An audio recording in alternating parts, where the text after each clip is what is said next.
전 세계에 계신 아뚜TV 시청자 여러분, 그리고 국내에 계신 아뚜TV 애청자 여러분, 반갑습니다. 오늘 속보부터 먼저 전해드리면서 뉴스 브리핑 시작하겠습니다. 오늘 헌법재판소에서 이진숙 방통위원장에 대한 탄핵 심판 결과가 나왔습니다. 결론은 기각입니다.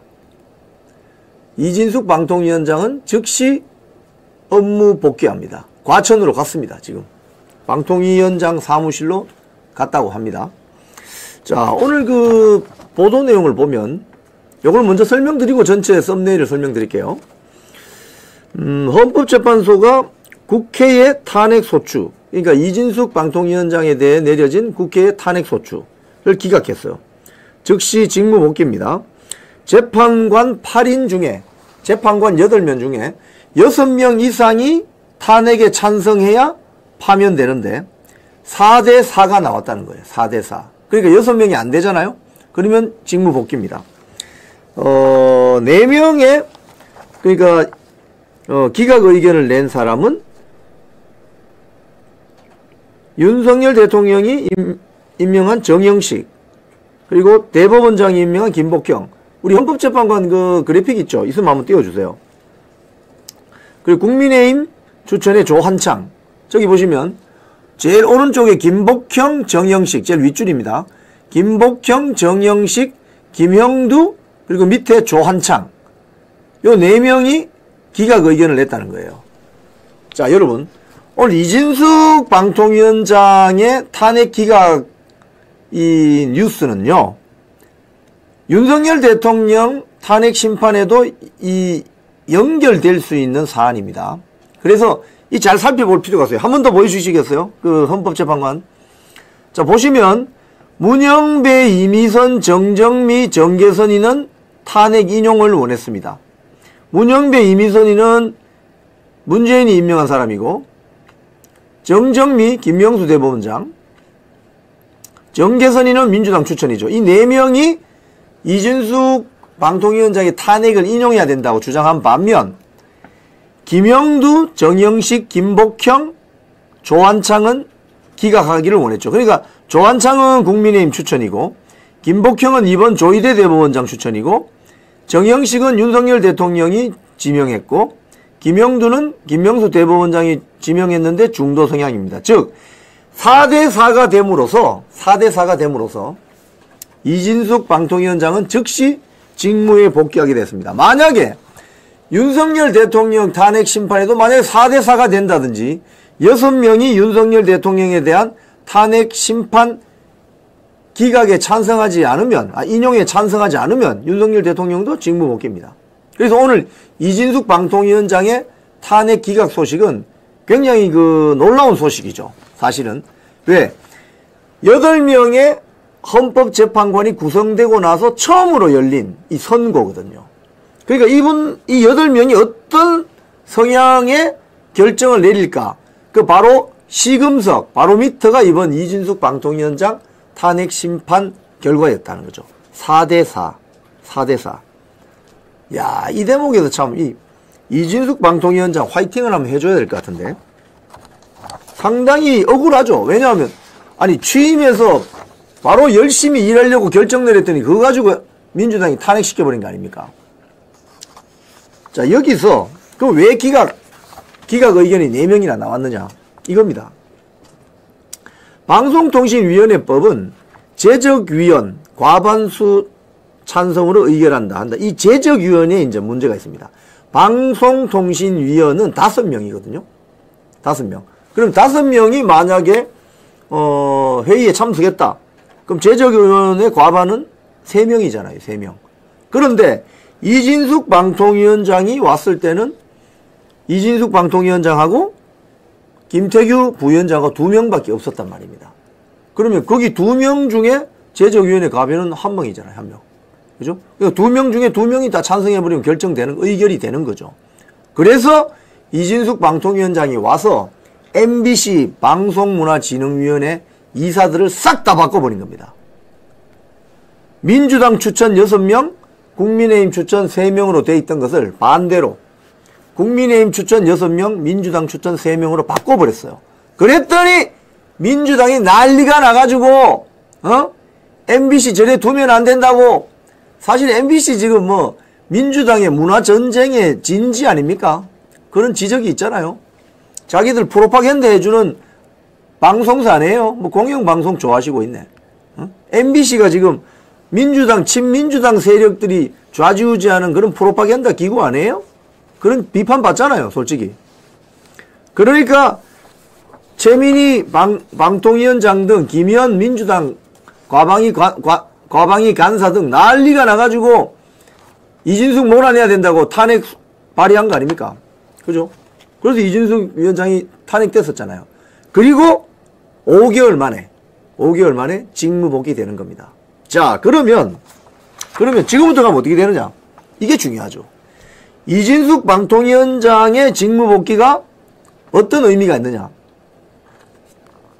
제가 이 방송국 오면서 뉴스 딱 뜨는 거 보고 제가 이야 이거 MBC 이제 난리 났다. 제가 난리 났다는 소리를 별로 안 좋아합니다. 워낙 억으로 끌려고 많이 그러잖아요. 근데 이거 진짜 MBC 난리 납니다. 왜? 첫 번째, 이진숙 방통위원장이 방통위원장으로 취임하고 나서 제일 먼저 한 조치가 뭐냐 하면요. KBS 이사, MBC 박문진 이사 새로 다 교체한 겁니다. 그런데 KBS는 KBS 이사회가 이사를 추천해서 대통령이 오케이 하면 되는 거예요. 그죠? 사장 같은 경우는. 자, 근데 MBC 박문진 이사 같은 경우는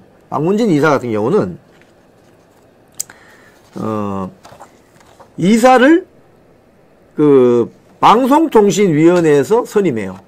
KBS 이사도 마찬가지고. 그러니까 KBS 사장은 이사회가 추천해서 대통령이 임명합니다. MBC 사장은 MBC 박문진 이사님 추천해서 방통위원장이 임명하죠. 약간 다릅니다. 그런데 MBC 박문진 이사든 KBS 이사든 간에 방송통신위원회에서 결정합니다. 그래서 이진숙 방통위원장이 와서 제일 먼저 한 일이 MBC 박문진 이사 6명을 갈아치웠어요. 어떻게? 전체 9명인데 여당 추천 6명, 야당 추천 3명입니다. 민주당 추천 6명이 있었는데 이 사람들 싹 내보내고 국민의힘 추천 6명으로 딱 집어넣고 3명은 민주당 추천 이렇게 해서 바꿔놨어요. 그러면 어떻게 되느냐? MBC 박문진 이사들이 MBC 사장, MBC 대표이사를 바꿀 수가 있거든요.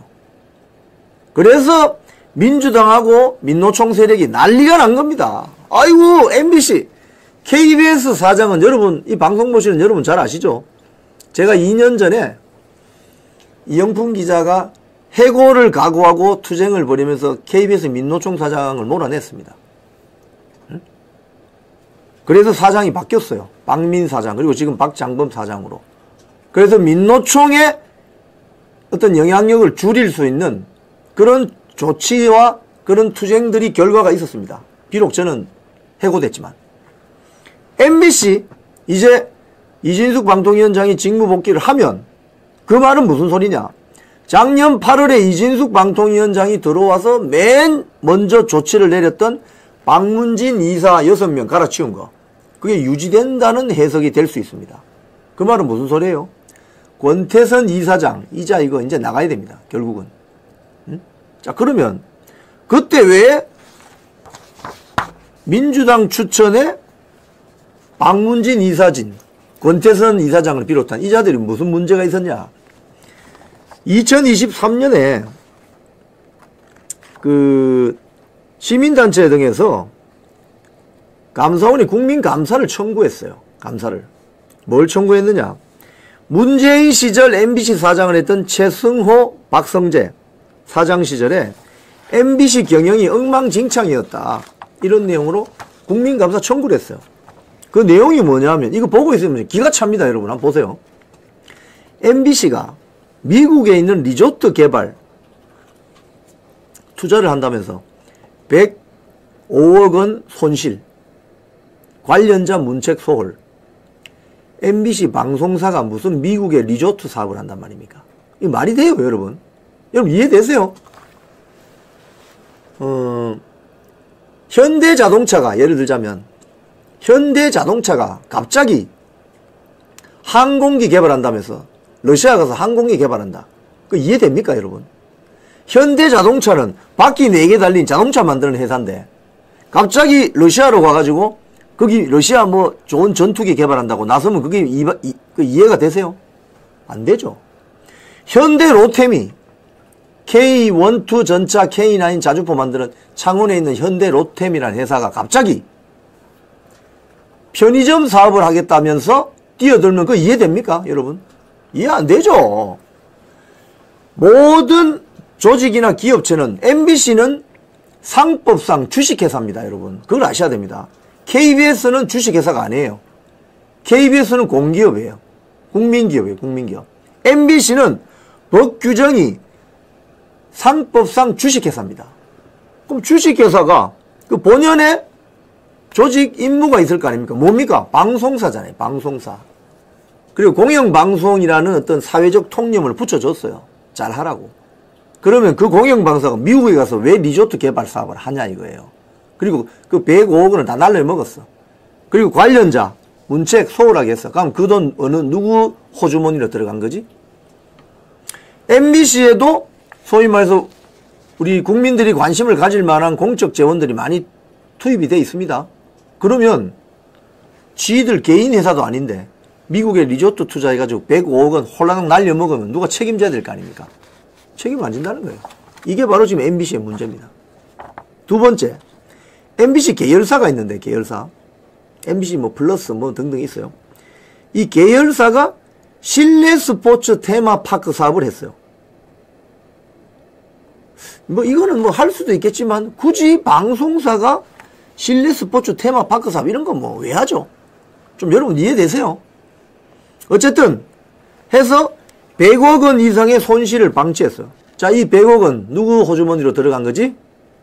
이거 복마전이에요, 복마전. 그러니까 MBC가 보면은 문재인 정권 시기에 MBC 이거 복마전입니다. 또 다른 계열사의 적자 경영을 방치한 점. 또 대구 MBC입니까? 무슨 뭐 사내 근로복지기금 과잉 출연 뭐 등등 뭐 또 뭐 이런 것도 있어요. 미국의 메이저리그 방송권료 관련 손실 뭐 등등. 그래서 거의 수백억의 손실이 났어요. 책임지는 사람도 없고. 그러면 그 돈, 그 수백억 돈 누구 호주머니로 들어간 거야? 그래서 시민단체가 이걸 국민감사 청구를 했는데 그 결과가 나왔었습니다. 나왔는데 그때 이진숙 방통위원장이 돼서 이 사진들을 6대3 구조, 민주당 6, 국민의힘 3을 국민의힘 6, 민주당 3 구조로 바꿔놨다니까요. 그래서 MBC가 이제 개혁할 수 있는 절호의 기회가 왔다고 했는데 최민희, 김현 등이 주도한 민주당 과방위 주도로 이진숙 방통위원장을 탄핵시켰던 것입니다. 즉 MBC의 개혁을 막는 세력이 바로 민주당 과방위, 특히 최민희 등이었습니다. 이제 이진숙 방통위원장이 복귀를 하면 제일 먼저 해야 될 일이 뭐겠습니까? 이 사진부터 다시 교체해야죠. 즉 방통위 2인 체제가 위법하지 않고 효력을 발생시켰으니 이진숙 방통위원장이 처음 와서 한 MBC 박문진 이사 교체가 그대로 유지가 돼야 되는 거죠. 그때 그 이사 교체를 했을 때 국민의힘 추천인가요? 그쪽은 누구냐 하면 이렇습니다. 김동률 서강대 교수, 이우용 언론중재위원, 허익범 변호사. 허익범 변호사 아시죠? 드루킹 사건 특검했던 허익범 변호사. 그리고 MBC 출신들 몇 명 있습니다. 이런 식으로 6명이 신임 박문진 이사로 선임됐기 때문에 허익범 변호사가 왜 신임 박문진 이사로 선임된지 아시겠죠, 여러분? MBC 안에 털면은 엄청나게 털릴 일이 많은 거예요. 안에. 미국 리조트 개발을 왜 해, MBC가? 메이저리그 무슨 사업권 따는 그걸 왜 하냐고. 방송사가 뭐 부동산 개발하는 회사요?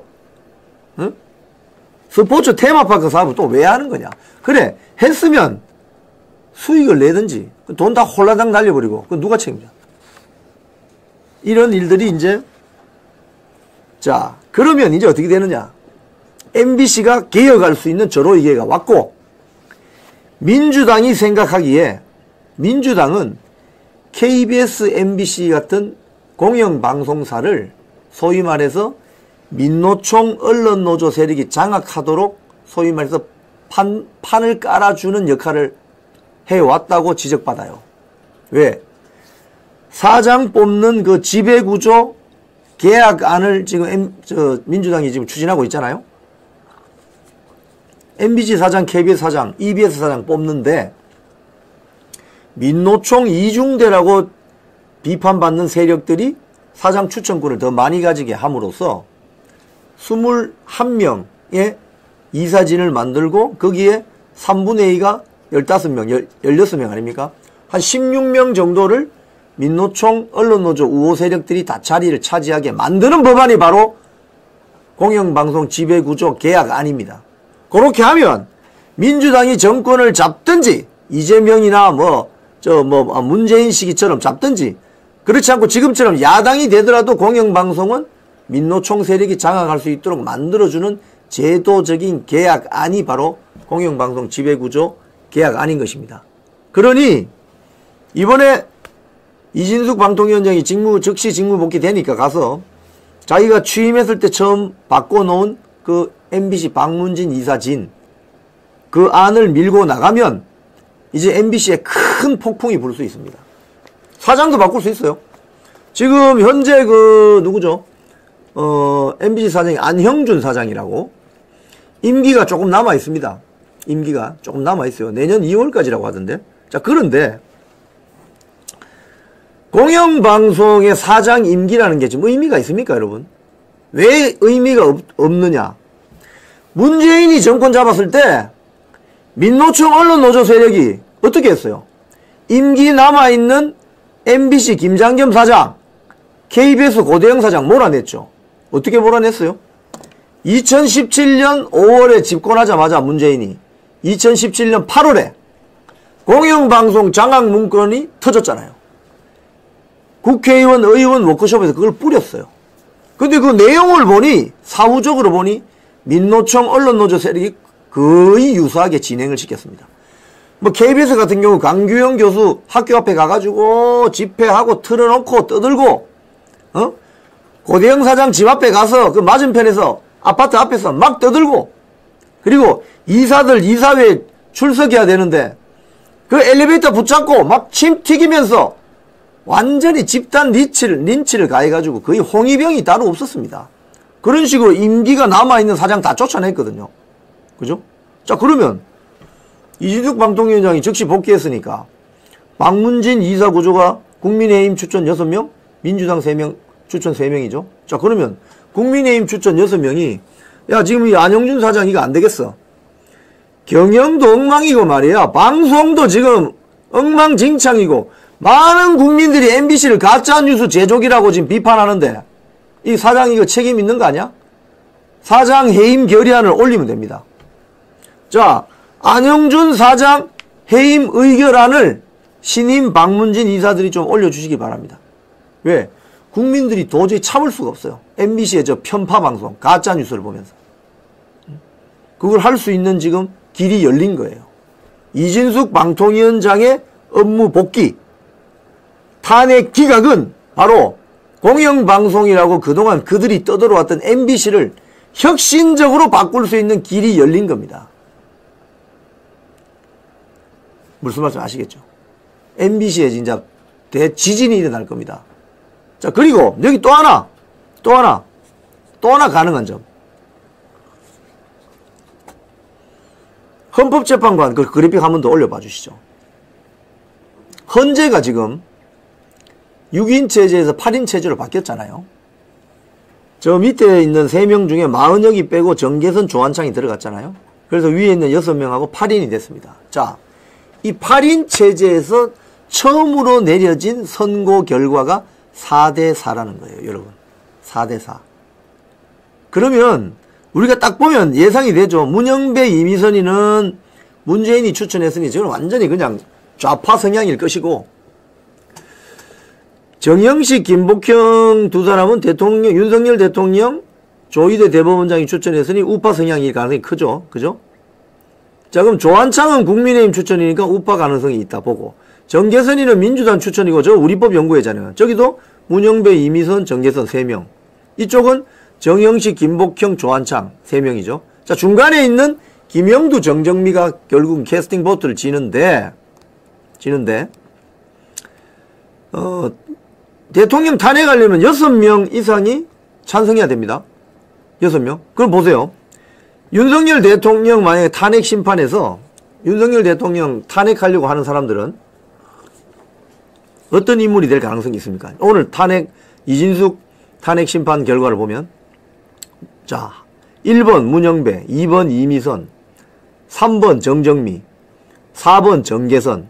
이 4명은 확실하게 그 윤석열 대통령 탄핵 심판에 찬성하겠죠. 탄핵에 찬성하겠죠. 그러면 2명이 더 있어야 되거든요. 2명. 그럼 김영두, 조한창? 아니면 정영식, 김복형? 누구냐 이거지. 2명. 2명이 더 있어야 되는데, 오늘처럼 만약에 4대5가 나온다든지 5대3이 나온다든지 이러면은 윤석열 대통령 탄핵 못 시키는 겁니다. 탄핵 못 시키는 거예요. 그러면 오늘 이 이준숙 방통위원장의 탄핵 심판 기각 소식은 지금 저 인적 구조로 봤을 때 6명 이상이 윤석열 대통령의 탄핵 심판에 탄핵에 찬성해야 되는데, 그 6명 될 후보가 지금 정확한 후보, 유력한 후보는 문영배, 이미선, 정정미는 나온 거예요. 그리고 정계선이도 나온 거예요. 4명은 나온 거예요. 그러면 2명, 김영두, 조한창, 정영식, 김복형, 이 4명 중에 2명이 넘어가 버리면은 윤석열 대통령은 파면됩니다. 그런데 오늘처럼 저 남은 김영두, 정영식, 김목형, 조한창 4명 중에 1명만 넘어가면은 5대3이 되죠. 그러면 윤석열 대통령은 파면되지 않습니다. 그래서 지금 오늘 이 이진숙 방통위원장 탄핵 기각 소식이 윤석열 대통령 탄핵 심판에 저 8명이 어떻게 작용할지가 굉장히 관심이 있었는데 대충 점쳐볼 수 있는 결과가 나온 거죠. 그러니까 8명이니까 6대2, 그죠? 6대2가 되면은 윤석열 대통령은 탄핵됩니다. 근데 5대3이 되면 탄핵 안 됩니다. 그래서 오늘 저 보시면은, 저기 있네요. 저 그래픽도 좋아요. 자, 보시면은 정계선, 김복형, 정정미, 이미선, 문영배, 김영두, 정영식, 조한창. 자, 지금 이진숙 방통위원장 탄핵에 반대한, 그러니까 기각에 손든 사람이 4명이 누구냐? 오른쪽에 조한창, 정영식, 김영두, 그 다음에 김복형, 이 4명입니다. 왼쪽에 정계선, 정정미, 이미선, 문영배는 찬성했어요. 그러니까 지금 4대4가 된 거지. 그러니까 박근혜 대통령 같은 경우는 헌법재판관 전원이 찬성해 하는 바람에 파면이 됐지만, 지금 오늘 딱 이진숙 방통위원장 선고를 하는 거 보니까 생각이 다 다른 거죠. 4대4 딱 나왔잖아요.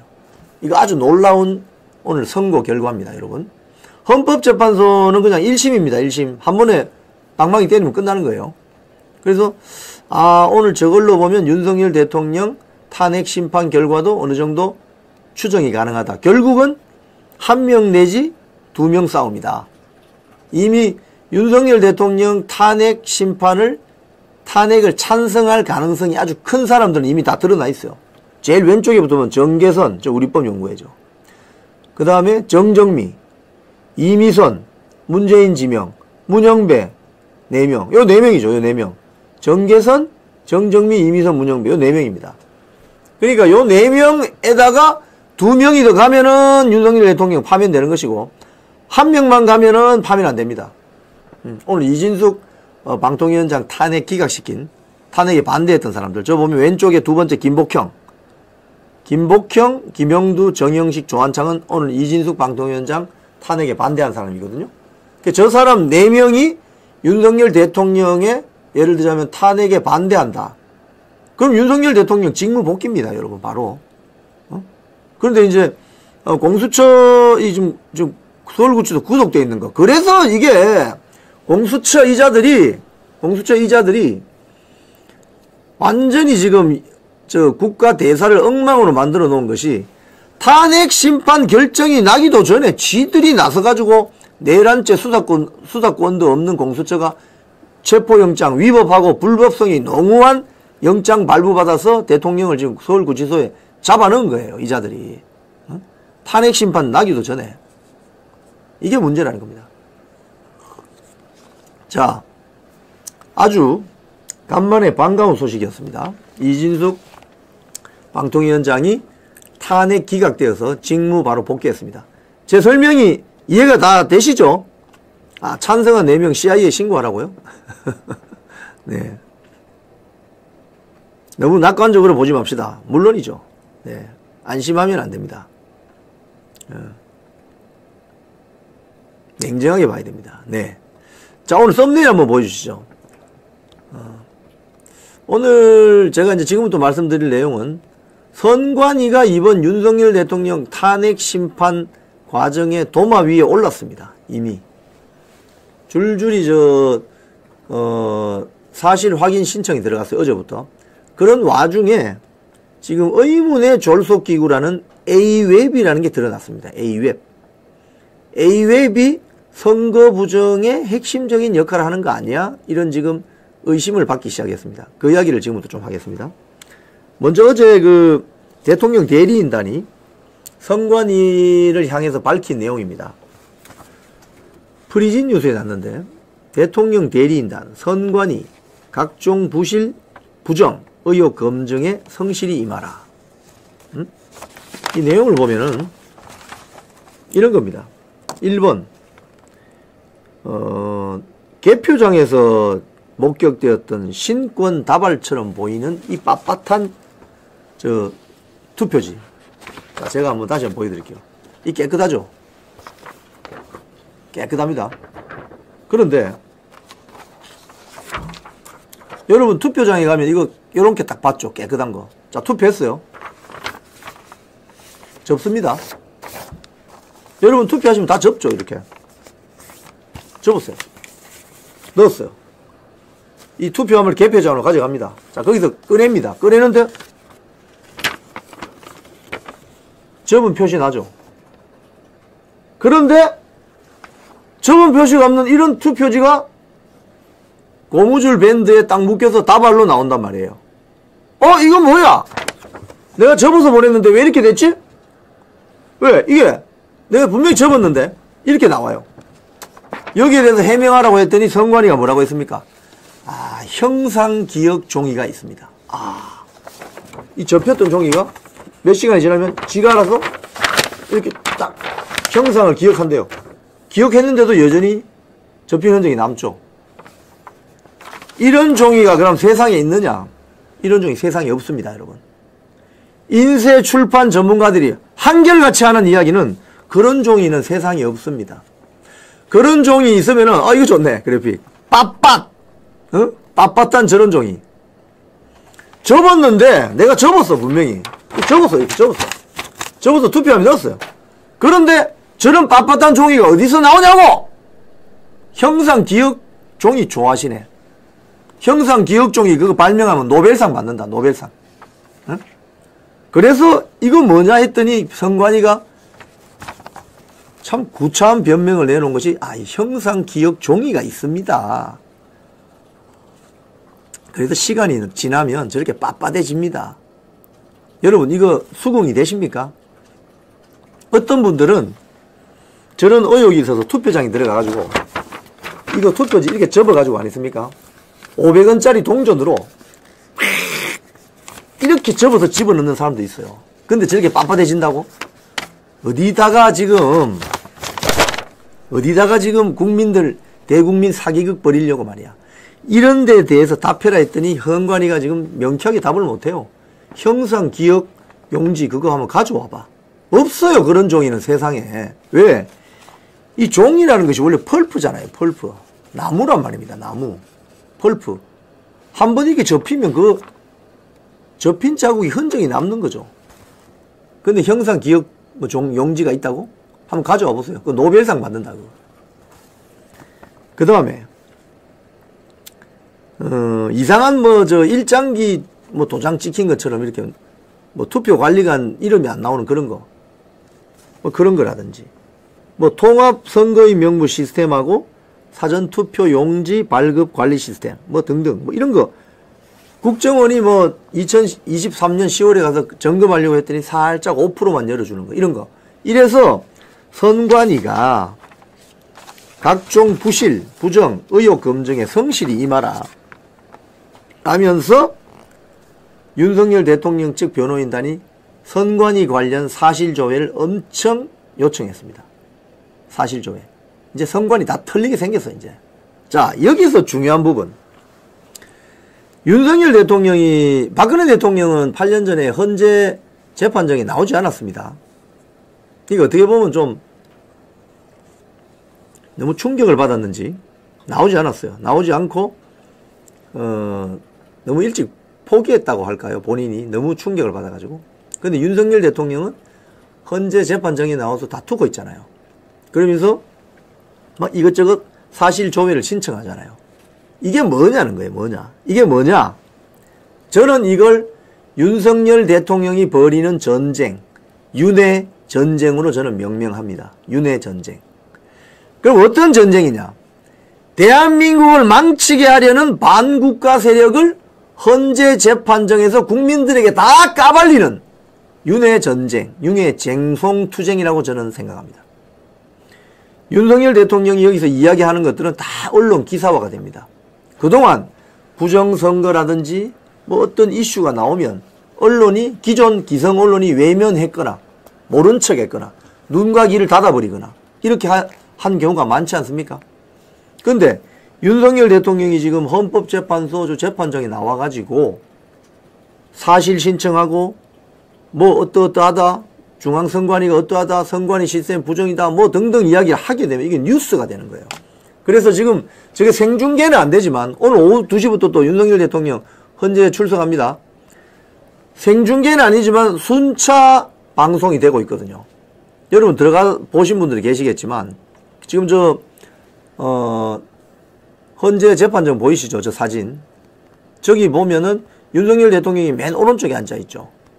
저기서 이야기를 합니다. 발언을 하면은 저게 저런 형태의 CCTV 형태의 영상이 순차적으로 공개가 됩니다.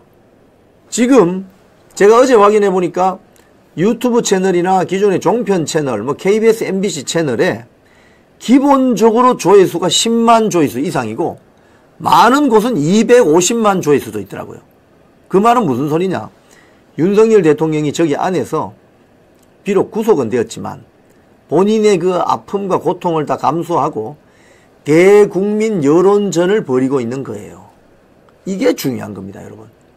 윤석열 대통령이 반국가 세력의 실체, 반국가 세력의 본질에 대해서 헌법재판소 자기 변론을 통해서 싹 다 까발리고 있는 거예요. 싹 다 까발리고 있는 거예요. 그래서 이게 중요하다는 겁니다. 자, 사실조회 신청한 수상한 기구가 하나 있습니다. A웹이라는 기구인데 더 퍼블릭에서 보도를 했습니다. 윤 대통령 측이 사실 신청한 A웹. 관계 법률도 안 지키는데 예산 지원한 선관위. 이거 아주 수상합니다. A웹이 무슨 말이냐면요. Association of World Election Body. 세계 선거기관 협의회입니다. 이거 생소한 이름이죠. 이거 무슨 국제기구 같죠? 국제기구는 맞는데 사무처가 어디 있느냐? 한국에 있습니다. 인천 송도에 있습니다. 근데 의장, 그러니까 A웹의 의장은 저기 아프리카에 뭐 듣도 보도 못한 사람이고 실세는 누구냐? 사무총장이거든요. 사무총장은 한국 사람입니다. 그러면 이걸 누가 만들었느냐? 대한민국 중앙선관위가 만들었습니다. 왜 만들었냐? 한국의 K-일렉션, 뭐 K-팝, K-컬처, K-푸드, K-뷰티 막 수출하잖아요. K-일렉션을 제3세계 국가에 수출하자는 취지로 만들었는데 예산이 어디서 나오냐? 중앙선관위에서 나옵니다. 자, 그런데 문제는 뭐냐?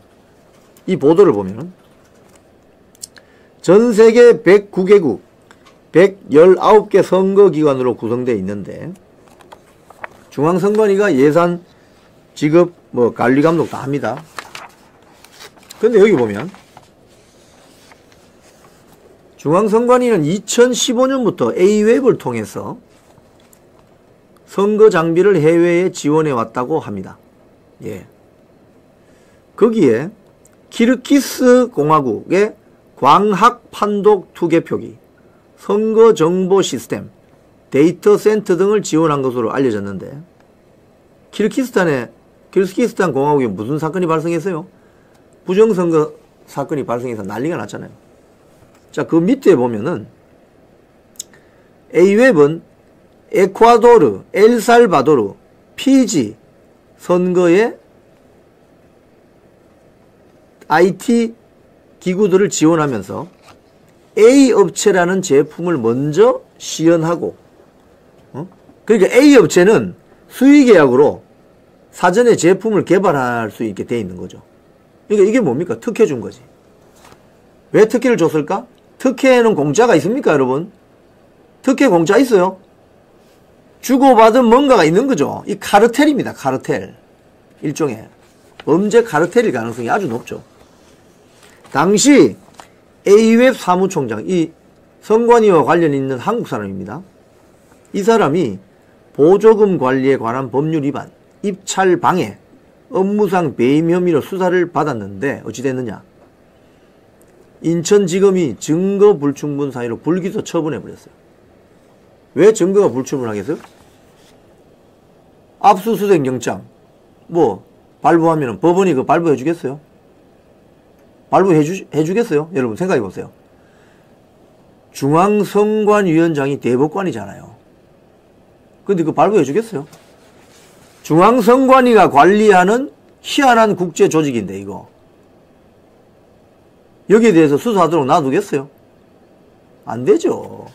그래서 A웹이라는 이 회사가 이상한다는 겁니다. 또 당시 엘살바도르 선거 사업을 진행하면서 외교부로부터 광학 판독 개표기, 이게 부정선거에 악용될 수 있다는 사유로 부적합 의견을 받았는데도 추진을 강행하기도 했다. 남의 나라에 그냥 부정선거 기계를 그냥 마구 수출한다 이 말 아닙니까, 결국은. 또 그 뒤에 보면 선관위는 법인 허가도 받지 않은 A웹에 예산 130억 원을 지원했고 감사원은 논란이 제기될 소지가 있다 이렇게 지적했습니다. 그 세부 내용을 보면은 2013년 10월에 설립된 이 A웹이 2009년 4월까지 한 6년 동안 법인 허가 절차 및 설립 등기를 받지도 않은 채 활동했다는 거예요. 이게 말이 되는 소리예요, 이게. 국가로부터 법인 설립 허가도 안 났고 등기도 안 난 어떤 조직에 중앙선관위가 돈을 수백억씩 지원할 수 있습니까, 없습니까? 안 되는 거죠. 그러니까 중앙선관위도 이게 저 범죄 행위에 가담한 거 아니냐 이거예요. 응? 그래서 중앙선관위가 영장을 발부하겠어요? 압수수색 영장 이런 거 발부하겠어요? 그 위에 다 대법관들이 선관위원장인데? 그래서 이 A웹이 업무 범위로 보기 어려운 9개 사업을 또 뭐 공모 절차 없이 또 했다는 거예요.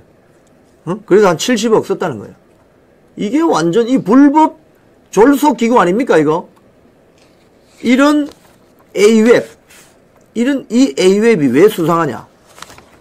A웹 사무실이 이번에 지금 논란이 되고 있는, 아주 관심이 집중되고 있는 수원에 있는 선거연수원 건물에 사무실이 있었습니다. 어디냐면 프리뉴스 한번 볼까요? 선거연수원의 유령 건물들, 여기에 보면 나옵니다. 그 지도 한번 보시죠. 여기 사진, 항공사진 보면 저기 캐스천 마크 물음표 있는 저 건물들입니다. 저 건물들이 이게 무슨 건물이지? 그래서 조금 더 살펴봤더니 다음 저 사진을 보면 선거체험관 옆에 딱 보세요. 저 명패 A웹 서울센터. 그러니까 국가로부터 설립 등기 허가도 받지 않은 저 무허가 어떤 기구가 선거관리위원회 선거연수원 건물에 버젓이 들어와 있다는 거예요. 저걸 왜 방치하지, 저렇게? 왜 봐주지? 카르텔이죠, 저건. 전 카르텔이죠. 그래서 저 A웹을 통해서 제3세계에 희한한 K-일렉션을 수출했구나. 이렇게 우리가 생각할 수 있는 거예요. 그래서 쭉 밑에 내려가 보시면은 선거연수원 제2생활관이라는 또 사진이 있습니다. 예, 요 사진. 요 사진은 외국인 공동주택으로 돼 있어요. 저기에 누가 거주했고 누가 숙식을 했는지는 지금 알려지지 않고 있습니다. 그래서 일각에서는 작년 12월 3일 날 비상계엄 때 저기 안에 있던 사람들이 어떤 버스에 실려서 어디론가 갔다. 이런 지금 의혹이 제기되고 있죠. 그리고 선관위가 밝히는 그 카운팅 되는 숫자에는 저 건물 안에 있던 사람은 숫자가 포함되지 않았다. 그래서 스카이 데일리 보도는 저기에 있던 중국인들이 모조리 일본 오키나와로 갔고 오키나와에서 신문을 해서 미국 선거에 개입한 간첩들은 미국으로 벌써 비행기 태워서 보냈고 한국 선거에 개입한 사람들은 중국인들은 한국으로 오면은 처벌할 근거가 없으니 왜?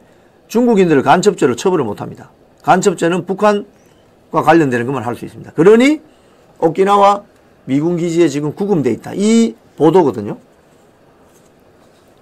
근데 주한미군이 그건 팩트가 아니다라고 이야기를 했는데 거기에 대해서 스카이데일리가 뭐라고 보도를 또 했냐면 서귀포에서 간첩이 잡혔는데 국정원이 작전해서 잡았는데 그걸 서귀포 경찰이 알 수 있나? 이렇게 반박을 했습니다. 그러니까 주한미군은 그 작전을 모른다 이 소리죠. 뭐 이거는 이제 진위가 가려질 겁니다. 그래서 여기 내용도 보면은 당시에 A웹 서울 연구센터 및 세미나 이 공사를 진행을 하면서 당시 사무총장이 한국인 장인식이라는 사람이었다는 거예요. 그동안 이 A웹에 대해서 국회에서도 지적이 있었는데 2018년 10월 16일 행안위 국감에서 당시 바른미래당 주승용 의원은 A웹을 질타하면서 뭐라고 했느냐. 선거 부패를 수출하는 나라로 국제적인 오명을 쓰고 있다. 이렇게 말했다고 합니다. 하하. 그리고 2018년 11월 19일 뉴데일리 보도를 보면 이 A웹의 전자개표기를 납품했던 회사가 원래 적자를 내는 회사였는데 1,000억 원 규모의 매출을 발생시키는 이 전자개표기 회사 미루라는 회사가 있었답니다. 이 미루의 성장 비밀. 당시 A웹의 사무총장 한국인 김용희. 이 김용희 이 사람은 선관위 출신일 가능성이 크죠. 김용희 사무총장과 관련된 각종 의혹을 제기했는데 그 기사에 따르면 2013년부터 2017년 6월까지 선관위는 A웹에 325억 원을 지급했다. 와. A웹이 국가로부터 법인 설립 등기도 안 받았는데 그 선관위가 A웹에 325억 원을 지급해요. 그리고 그 사업을 전체를 미루 시스템즈라는 회사가 다 따가지고 갑니다. 이거 뭐야 이거? 뻔하잖아. 예? 325억 원 중에 분배해서 갈라가졌나 돈을? 이런 의심이 들죠 여러분. 딱 구조가 그렇잖아요. 자, 선관위가 325억 원을 A웹이라는 수상하기 짝이 없는 조직에 돈을 줘요. 국가로부터 법인 설립 등기 허가도 없어. 6년 동안. 근데 A웹이 또 발주한 사업을 미루 시스템즈라는 회사가 받아서 전자개표기를 만들어요. 근데 그걸 납품을 해요. 325억짜리죠. 그러면 이게 생각해보세요. 상식적으로. 상식적으로 이해되세요 이게? 카르텔이라고 밖에 보이지 않는데. 여러분은 어떻게 생각하십니까? 그리고 이 미루라는 회사는 선거 투표 개표 장비를 거의 독점적으로 수주했어요. 그래서 적자를 벗어나지 못하다가 1,000억 원대 매출을 발생시키는 회사가 됐고 공교롭게도 이 앞에 있는 김용희라는 이자를 한번 예의주시할 필요가 있겠습니다. 김용희 사무총장이 A웹 사무총장으로 취임한 이후에 매출액이 급등하면서 흑자로 전환됐다는 거예요. 자, 그러면 우리가 상식적으로 김용희 사무총장이 미르로부터 뭐 돈을 받았을까 안 받았을까? 여러분은 어느 쪽이 가능성이 높다고 생각합니까? 이게 맨입으로 되겠어요, 이게? 거의 독점 사업을 주는데, 미르라는 회사에. 김용희 사무총장이. 냄새 나죠? 냄새가 펄펄 납니다. 그래서 김용희 K웹, A웹 사무총장은 2019년 2월에 입찰 방해. 왜? 독점 주니까. 다른 회사가 입찰 못 들어오게 방해했다. 업무상 배임이다. 이런 의혹이 있어서 수사를 받았는데 검찰에서 무혐의 처분을 받았어요. 중앙선관위에 대해서는 압수수색 절차 등 이와 관련 수사가 진행되지 않았어요. 왜? 영장 발부 안 해줄 거니까. 어? 선관위가 관리하는 A웹인데 어디다가 검찰 니들이 손을 대 수색영장 안 돼. 이랬을 게 분명합니다. 그래서 이 A웹이 수상하다는 거예요. 이 A웹. 어제 문화일보를 보면은요, 윤 대통령 측이 A웹 등 부정선거 거점을 지목해서 사실조회를 신청했습니다. 이제 다 틀리게 돼 있습니다, 이제. 자, 선관위 그동안 궁금했던 거 헌법재판소 나와서 다 틀리게 돼 있어요. 다 틀어봐. 다 까자 이거죠. 다 까자. 윤석열 대통령 그래 다 까자. 이렇게 이야기하는 겁니다. 이 내용에 보면은 윤석열 대통령 측이 오늘 3차 변론 기일에 앞서서 헌재에다가 감사원, 국가정보원, 지역선거관리위원회 등 선거 관련 기관들에 대한 사실조회를 무더기로 신청했어요.